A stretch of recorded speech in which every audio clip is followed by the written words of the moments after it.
Hey everybody, I'm Kate, and welcome to C3 Kids Online K-3 Edition. I'm coming to you from Community Christian Church in White Marsh, Maryland, where we're all about helping people find their way back to God.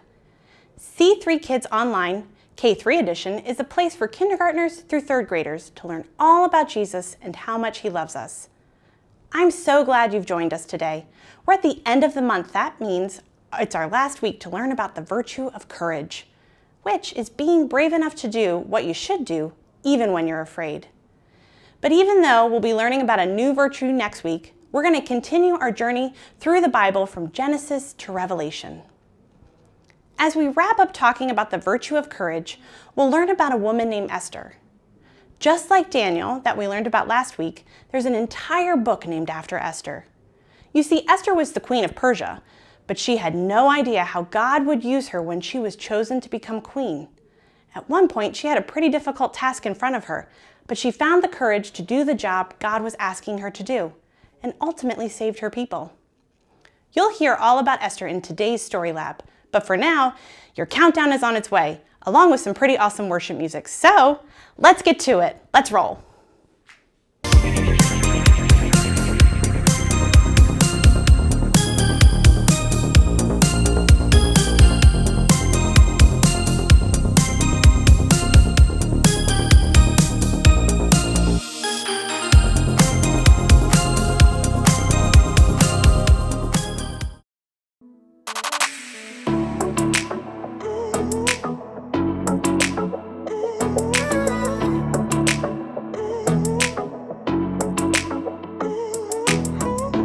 God, I know you're always near. So even in the dark, I will not fear. I know the storms will come. I know I'm not alone. You are my strength, so I will say, you make me brave, you give me courage. I won't be afraid, I won't even worry.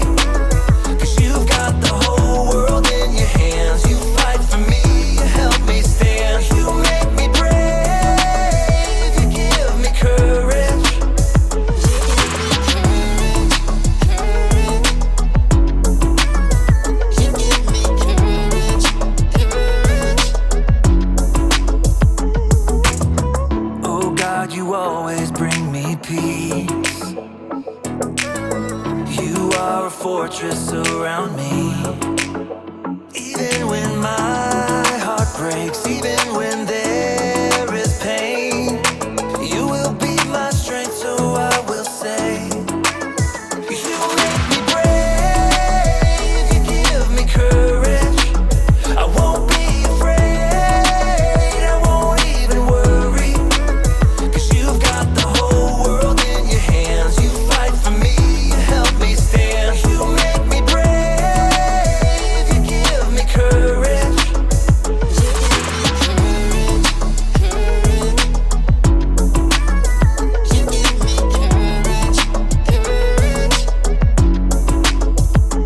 I can do all things through Jesus, my Savior, who gives me strength every day, strength and courage. I can do all things through Jesus, my Savior, who gives me strength every day, strength and courage. You make me brave, you give me courage. I won't be afraid, I won't even worry.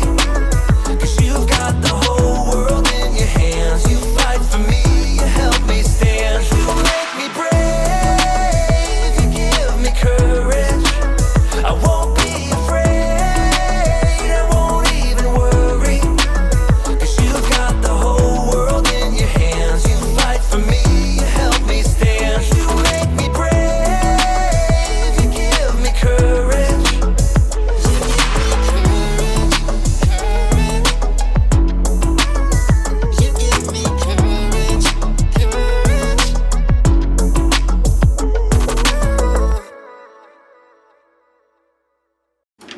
Welcome to Story Lab. This week, we're talking about courage, while we take a look at the story of a girl who stood up for an entire nation. Oh, and we're also going here.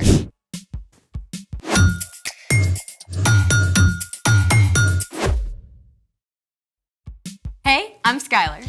And I'm Sebastian. We're talking about courage. That's being brave enough to do what you should do, even when you're afraid. We all have to be brave sometimes, but some people have to be brave every day for their job. People like bomb diffusers who have to take apart a bomb so it can't explode. Or think of those ginormous skyscrapers full of tall glass windows. Someone has to clean all those windows hundreds of feet up. Or pilots who test super fast new aircrafts to make sure they're safe.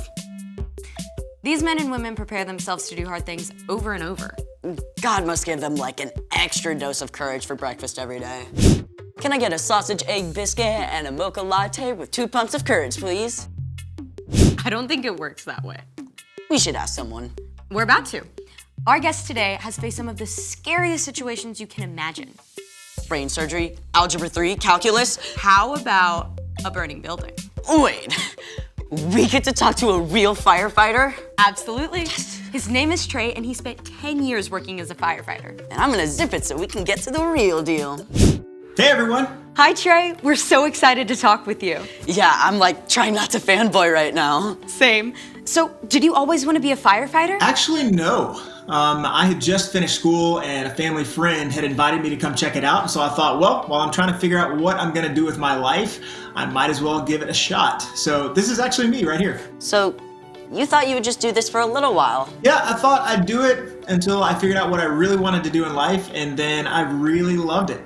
I loved that it gave me purpose, and I learned that I could do hard things. What was your job like? Well, basically, you train to respond to a lot of different emergencies. I mean, obviously there were fires, but we responded to medical calls, we responded to cats inside trees, really a lot of different things that we would have to respond to at any given time. Were you scared the first time you got called to a fire? Yeah. Anybody who would tell you they're not is probably lying to you, but we don't do anything in the fire department without learning how to control your emotions first. Wait, so you trained to be brave? Yeah, I mean, you could say that.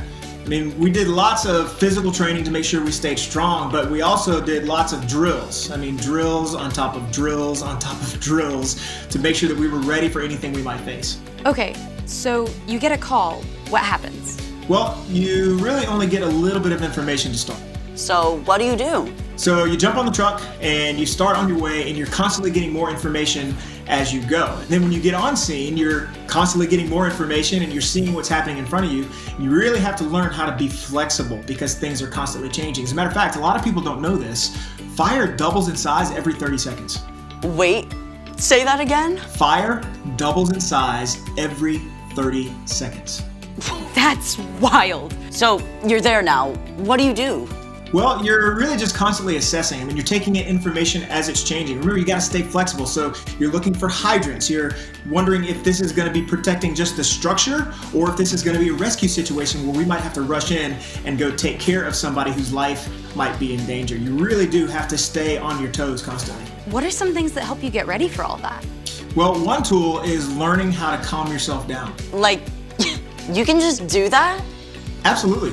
I learned how to keep myself calm by controlling my breathing so that you can keep yourself focused and keep your mind clear. Even in a burning building? Especially inside a burning building. What's the scariest situation you faced on the job? Wow, that's a great question. I had lots of scary moments, but I think one that comes to mind is my crew and I arrived on the scene to a smaller house that had a lot of heavy fire and smoke showing from the right side of the house. And so in order to put out a fire, you have to get to the seat of the fire, which is where the fire originated. And when we went inside, we went up the stairs. There was one crew ahead of us, and we had a really hard time getting to the seat of the fire because it continued to be hotter and hotter and hotter. I mean, it was one of the hottest fires I've ever been in my life. But one of the things you want to avoid in a fire situation is if you take too long, because remember, fire doubles in size every 30 seconds. If you take too long, everything can ignite in the room at one time, and that's called a flashover. And that's not a situation that you or I or anybody would ever want to be in. So I remember in that moment, the longer it was taking us, to get to the seat of the fire, and as it's getting hotter and hotter, I started looking around for an exit. It's one of the things that they teach you is always have a way out. And so because how scared I was, I could turn over the corner and see the light coming through the front windows. I mean, there's heavy smoke. It's not like it's in the movies. You really can't see anything in front of your face. You just have to look for light. And I knew if I needed to, if we had a flashover situation, I could dive out the window to safety and always have a way to get out. Wow, Trey, that is incredible. Thank you, Trey. It's been amazing. Absolutely. Thank you guys for having me. Wow, Trey had to dive into some pretty scary situations. Speaking of scary things, wait until you hear. The story before the story. Today, we're in book 17 of the Old Testament, Esther. God made a plan to bless the whole world through Abraham's family, the Israelites. But over and over, God's people would run to God and then pull away, back and forth, just like a yo-yo. At last, God allowed the Israelites to be captured by foreign nations so they would understand they can only be happy close to God. Even in captivity, though, some of these men and women still loved and honored God, like a girl named Esther and her cousin Mordecai, which is where our epic story begins. Take it away!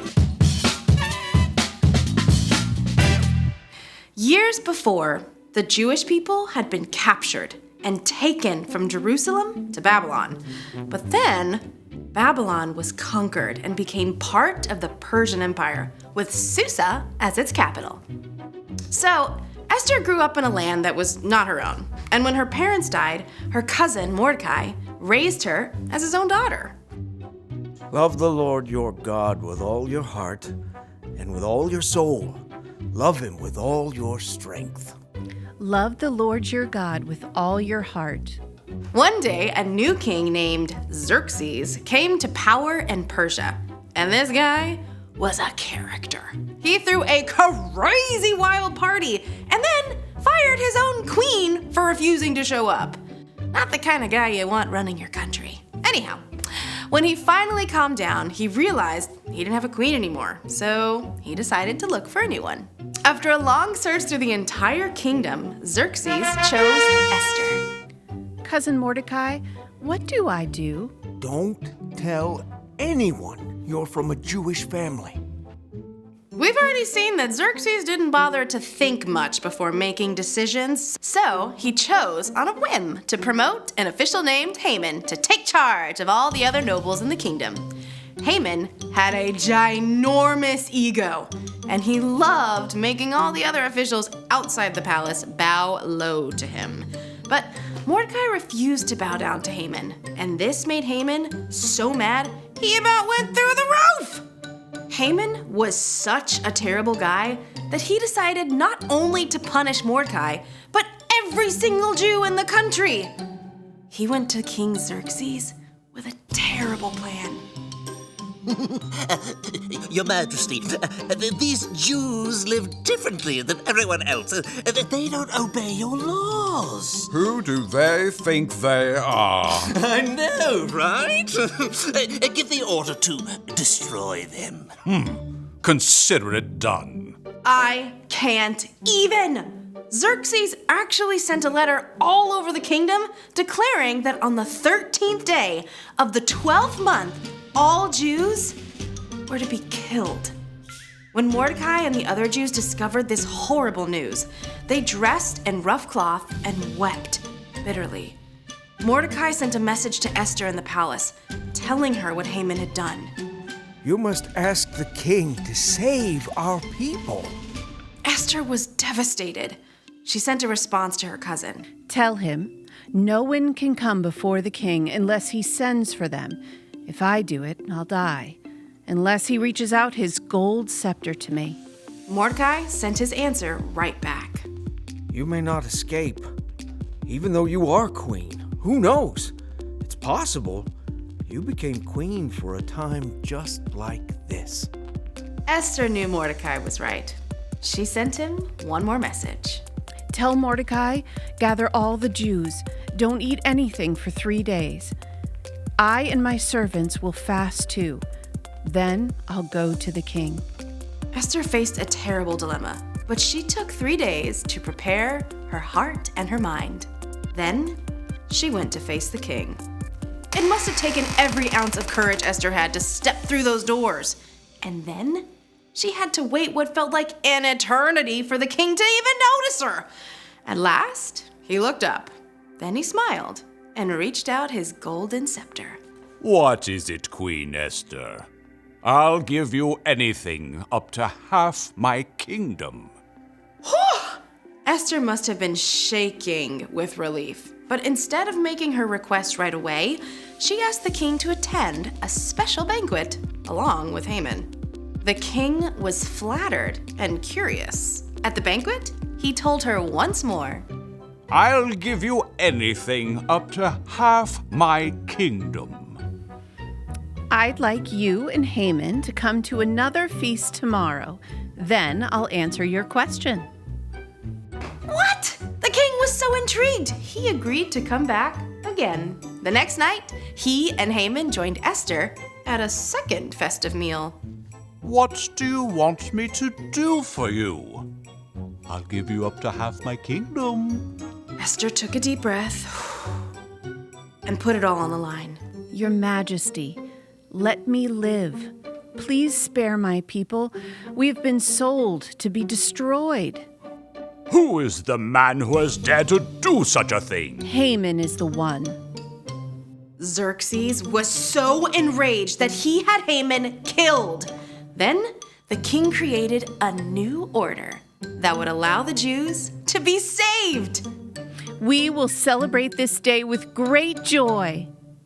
The end.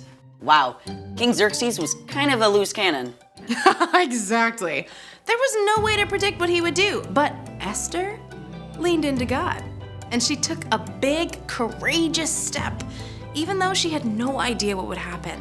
So, what's our part in the story? Well, there might be a mean kid at school, someone who's always shoving smaller kids around or making fun of people. Yeah, and everyone's afraid to stand up to them. You can ask God for courage to be the one to face the bully and tell them, stop it. That's not okay. It's also important to let a teacher know what's going on. That takes courage too. Exactly. Or maybe you're selling cookies for a fundraiser and you need to ask a neighbor you don't know to buy some. It might feel pretty scary to knock on their door, but you can ask God for courage for that too. It's true. God never asks us to face tough situations on our own. That's one of the reasons God gave us Jesus. When we believe that Jesus is God's Son and choose to follow him, we have the power of God's Holy Spirit living in us. We can be ready for anything that happens. And that is super awesome to remember. So true. All right, I'll see you guys next time. Bye, Erica. So, here's the thing. You can do what you should, even when you don't know what will happen. You think I can be a firefighter like Trey? Absolutely. Now, where do we keep the hoses? Thanks for joining us in the Story Lab. See you next time. Turn on the water! Wait, what? Thanks for joining us for C3 Kids Online K-3 edition. If you've had fun today, we'd love to invite you to join us for our in-person programming. K-3 In-Person is a place that's created just for kindergarten through third graders. It gives you the chance to meet other kids your age, connect in a small group, and learn all about Jesus and what it looks like to follow him. Find out more on our website at communitycc.net and pre-register for your visit. We hope to see you soon.